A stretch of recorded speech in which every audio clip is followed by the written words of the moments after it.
Hello जी, नमस्कार। आप सभी का स्वागत है मेरे दीपिका व्लॉग चैनल पर। आप सभी को भगवान श्री कृष्ण की सौगंध है, ये वीडियो पूरा देखते हुए जाना। मेरी कुछ मजबूरी है, प्लीज़ आप ये वीडियो पूरा देखना। अगर आप भगवान श्री कृष्ण से प्यार करते हो तो आज मैं बात करने वाली हूँ कर्ज का बोझ। उन दिनों तेलीराम की आर्थिक स्थिति ठीक नहीं चल रही थी। विवश होकर उसे महाराज श्री कृष्ण राय से कर्ज लेना पड़ा। कर्ज लेते समय उसने महाराज को वचन दिया कि वह शीघ्रता से कर्ज चुका देगा। दिन गुजरते गए।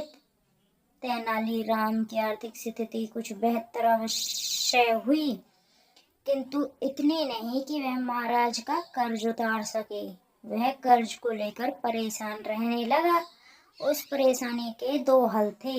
एक कि वह किस तरह महाराज का कर्ज उतार दे, किस तरह उसे कर्ज से मुक्ति मिल जाए। दूसरा हल उसे ज्यादा उचित प्रतीत हो रहा था, लेकिन वह महाराज से कहे तो कैसे कहे कि उसका कर्ज माफ कर दो।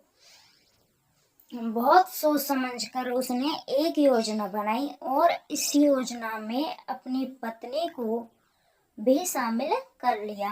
फिर एक दिन उसने अपनी पत्नी के माध्यम से महाराज को संदेश भिजवाया कि उसका स्वास्थ्य ठीक नहीं है, वह कुछ दिन दरबार में उपस्थित नहीं हो पाएगा। संदेश भिजवाने के बाद उसने दरबार जाना बंद कर दिया। कई दिन बीत गए। तेनालीराम के दरबार में आने पर महाराज को चिंता हुई कि कहीं उसका स्वास्थ्य अधिक खराब तो नहीं हो गया, और उन्होंने तेनालीराम के स्वास्थ्य की जानकारी लेने उसके घर जाने का निर्णय लिया। एक शाम महाराज तेनालीराम के घर पहुंच गए। पत्नी ने जब महाराज को देखा तो तेनालीराम को इशारा कर दिया और वह बिस्तर पर जाकर कंबल ओढ़कर लेट गया। महाराज तेनालीराम के पास गए और उसका हाल चाल पूछने लगे। तेनालीराम को कुछ न बोला, लेकिन पत्नी बोल पड़ी, महाराज जब से आपसे कर्ज लिया है तब से परेशान रहते हैं। आपका कर्ज चुकाना तो चाहते हैं लेकिन चुका नहीं पा रहे हैं।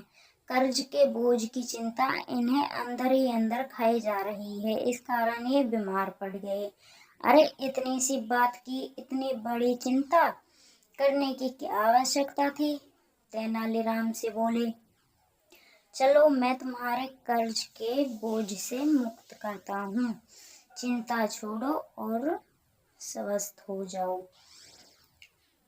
तो इस कहानी से हमें सीख मिलती है कि अगर हम किसी से कर्ज लेते हैं तो हमारे कर्ज को माफ कर देना चाहिए। जैसे कि मेरे कुछ ही दिन है, मैं अनाथ आश्रम से वीडियो बनाती हूँ और मुझे कई बेटियों की शादी करनी है। तो प्लीज़ इसलिए मुझे आप सबके सपोर्ट की बहुत ज़रूरत है। प्लीज़ आप मेरा सपोर्ट करिए जिससे मैं किसी की बेटी की शादी कर सकूं, और किसी से कर्ज लेके नहीं बल्कि अपने बलबूते और आप सभी के प्यार से मैं उनकी शादी कर सकूं। तो धन्यवाद यह वीडियो पूरा देखने के लिए।